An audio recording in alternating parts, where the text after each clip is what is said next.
Good morning, good afternoon, good evening. This is Professor Systrunk, and I'm reaching out to my student body. Now, this lesson that I'm presenting to you is a little different because it's a lesson that I want to make sure everybody is up to par on what I need from them. You already saw a little bit of it in the first video log that I sent to you, but now I'm going to dig a little deeper right now because I want to make sure you understand exactly what I need from you.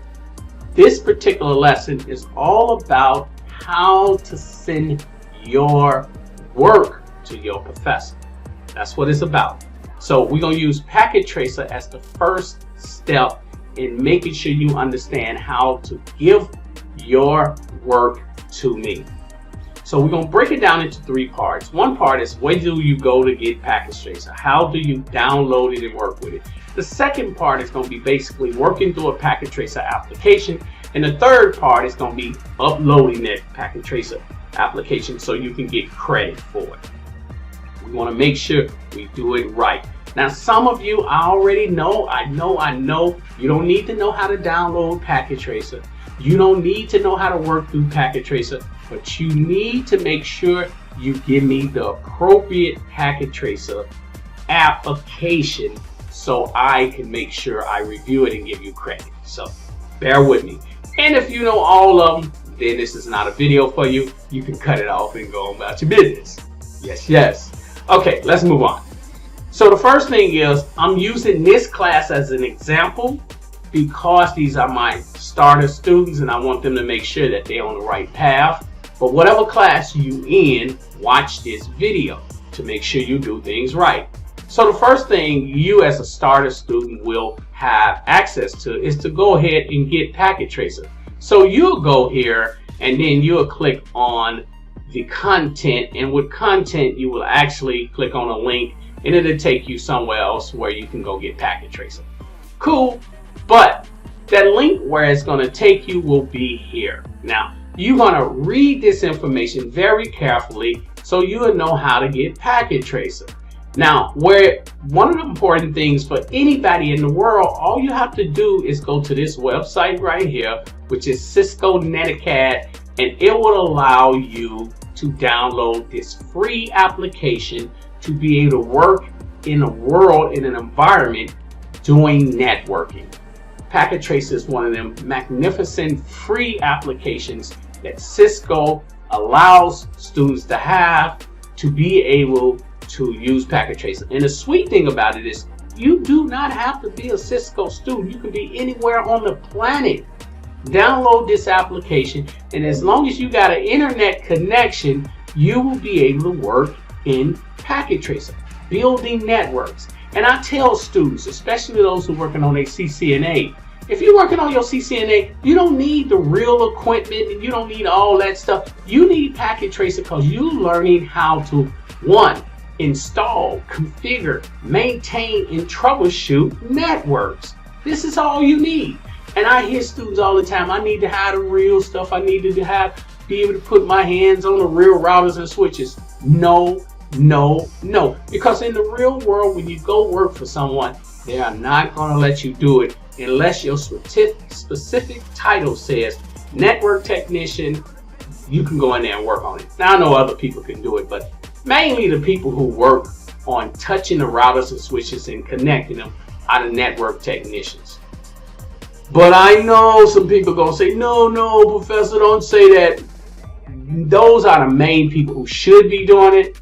But you'll have a system administrator, a lower level system administrator that's doing it too. But trust me, if you're on a higher level, you're not running in a router room plugging in cables and cords. You telling other people to do that, which is not bad because that's how we all learn. We started at the bottom and we rose up to the top. Okay, so when you go to the website, you should see this here, and then you will go here and see this, which will access you to download it. But you'll get here, and in here you'll take this course. Now, the reason I'm jumping to this really quick, because the main thing is to get to this course here. So I'm going to click on the next tab and link over to it. And there's the course right there. That 10-hour 10 hours in Packet Tracer. I suggest that if you really want to be good at networking, go through that course once, twice, 3 times, however many times that's going to give you the skills to be really good in Packet Tracer. A lot of students who think, well, I need to get to the hard stuff and do all this, they miss the opportunity to actually learn how to use this tool. Don't do that. Learn Packet Tracer, because when you learn it, you'll be able to build networks at any time. But that's up to you. Okay? Now, I'm gonna skip past this because if I click on it, it's gonna log me in and give me an account, and I already got an account, so I don't want to go into that. What I'm gonna do is click here because I want to tell you a little bit about the different Packet Tracer versions that they have out there. So Packet Tracer can be put on any Windows computer. You see right here, it has some numbers up there. Packet Tracer can be put on a Linux computer. You see a Ubuntu right there. And Packet Tracer can be put on Mac computers. So it really is a useful tool. But I know some of my students use Chromebooks. You can't download Packet Tracer onto a Chromebook and use it at this time. Now, I don't know what's going to happen in the future, but right now it's not really a usable tool. Now, some people tell me there's a lot of shortcuts out there and you can pull it off and all that. You don't got time for that. But if you can pull it off, go for it. And also make sure you have the latest version of Packet Tracer, because that's okay and that's important. Now, they have older versions of Packet Tracer in here. You can see them too, but try to get the latest one so you can just get up and running and do your work.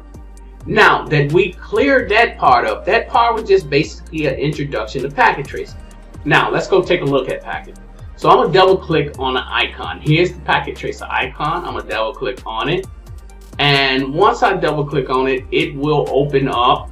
Now, as you can see, it's a lot of tools on here. Just to point out a few things, because I don't want to make the video too long. But one, you have your section down here of your tools that you'll be using. You have switches up here. You had routers up there. Now you have switches up here. And you got devices, computers, cell phones. You can put a lot of things in here. And all you do is just drag and drop it to the desktop. That's it. And once you drag and drop it, you can connect it to some device. But I'm going to show you how to do that right now. Okay? So what I'm going to do is open up an application so you can see how to actually use Packet Tracer. This second part is actually doing the work in Packet Tracer. So let's go ahead and do it. Okay, now what I'm about to do in this second part is actually do a Packet Tracer assignment, just the way you will be doing it. So let's go ahead and do that. I'm gonna open up a Packet Tracer assignment that has to do with some networking and some switches and stuff. So I'm gonna go ahead and pop that open and bring it over so you can see it. There it goes. Now, it's many parts to a Packet Tracer pre-created application. Okay, now it's two things that Cisco allow you to do. They allow you to work on Packet Tracers and they allow you to work on labs. What Cisco is getting to, my thinking is, for the academies, they're gonna go more and more into using Packet Tracer. They're gonna take every one of their labs and build them out so all of them can work on Packet Tracer. Right now, when you're a student in my class, you got a choice between labs and Packet Tracer. So you'll be doing labs in the class and you'll be doing Packet Tracers. And some professors have you do just Packet Tracers, some professors have you do labs. It depends on the professor. Me, I have you do both of them because I see how critical and how important it is. So let's take a look around. Let's look at the environment. So we see right here we have instructions to follow, and then we have down here our tools, and we have a mini setup already for us. That's important. Now I can go build this setup myself, but since it's already there, I'd rather use that. And in this case, if you're in my class, yes, you will be using that. So let's go ahead and start some work. So the first thing I tell students is this, and it's critical. I'm not going to do it here, but it's really critical that you do this. read through the lab first. Some of the labs are really long, and I know I'm not going to just sit there, read through it. So what I do is I print the lab out, I read through it, and I highlight it. If you were in the class with me, you will notice that you will have a document that you can print out, and then I just highlight the important things in there to remember as I'm traveling through this lab. But I tell people all the time, read through the lab so you'll know what's going on. The first thing is this: packet tracer, basic switch and end devices configuration. What do that mean? Well, it means, it seems obvious, that you have basic switches. Now in the chapter in the class, you'll learn what basic switches are, and you'll learn what end devices are. You have to know what end devices are because you're going to work with them. Then it always gives you this address table. Now, if you learn it with me, you know what an address table is. The address table is your IP addresses, your IP address with your subnet mask. And it'll tell you what device is connected to. Okay? So that's important. So when you hear somebody say 10.10.10.10, they're talking about an IP address. And that's important. Now, the next thing you have is your objectives. This is where students drop the ball. They don't get the concept of why it's important to understand the objectives. When you go take the CCNA certification test, the objectives are what plays out. So when it says configure host name and IP addresses on two Cisco Internetwork operating system switches using the command line interface, that's important. The moment somebody asks you to do that, you immediately know what they want from you. Use Cisco iOS commands to specify or limit access to the device configuration. These objectives are so important because you want to know these objectives, so when somebody at work say, I need you to go to Cisco iOS and do this, you will know exactly what they asking you to do. That's important. Okay. Then you got a scenario. Now the scenarios are built around the concept of what's happening in the real world. Cisco tries their best to create concepts from people who are actually working in the world. As a recently hired LAN technician. Now check that out. It said LAN technician. That's actually a job out there. So you can look up that job and see what is required as a LAN technician. Your network manager has asked you to demonstrate your abilities to configure a small LAN. So you ask yourself, what is LAN? Now I'm going to give you my best case scenario of LAN. When I say LAN, you come in on the interview and I say, explain LAN to me. Do you know what most people say? Oh, it's the local area network. But what is that? See, the LAN is the switch. So when you hear people say, tell me about the LAN, they really want to know, what do you know about the switch? Can you configure the switch? Can you install things on the switch? Can you do this, this, and that on a switch? That's what they really want. So when you hear LAN, you think switch. When you hit router, you think wide area network. Okay? Remember those two things. So that's what they ask you. Your task includes configuring initial settings on two switches using the Cisco iOS and configuring IP addresses. So now you're going to be configuring IP addresses. Okay, so now let's get to the nitty-gritty. Let's go ahead and do some stuff in here. So now it says here, requirements. Use a console connection to access each switch. So when they say use a console connection, they want you to go down here, and as you can see down here, these are the cable cords, and this cord right here is a console cord. Now, they want you to use this to communicate to the switch. So I'll just click on that, come right here to the PC, click on that, and I use this RS-232. In the real world, that's how we do it. We connect these devices. Now, not so much unless you're a network technician going in a routers and switching room and connected to it. Most of us will remote in. So there you go. So you'll go ahead and click that, and then you'll take that cable and connect it to the switch. And you see right there, console. You'll click that. Now that means I am hooked into this switch and I can make changes to the switch. That's important right there. So do not forget that. Then it says here, name room 145 and room 160/46.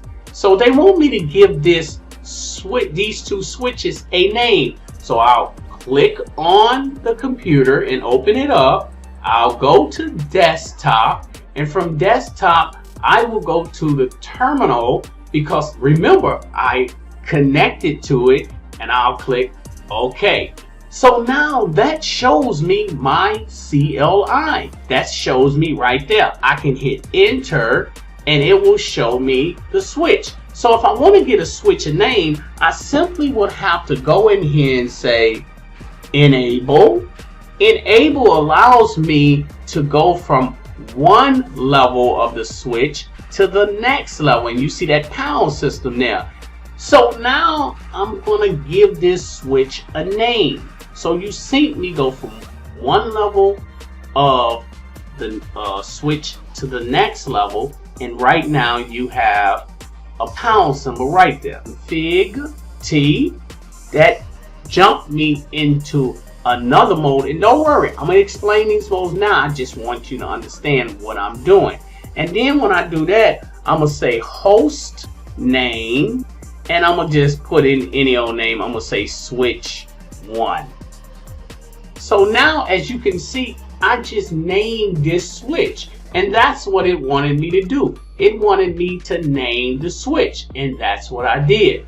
So I'm going to stop right here, only because I don't want this to be too long, and I'm here. So the next thing I want to do is show you what I need from you to give you credit for this. So I'm going to go ahead and close this, and I'm going to go over here and say File, Save As. And in the process of saving it, I'm going to keep the same name. I'm just going to put my name at the end.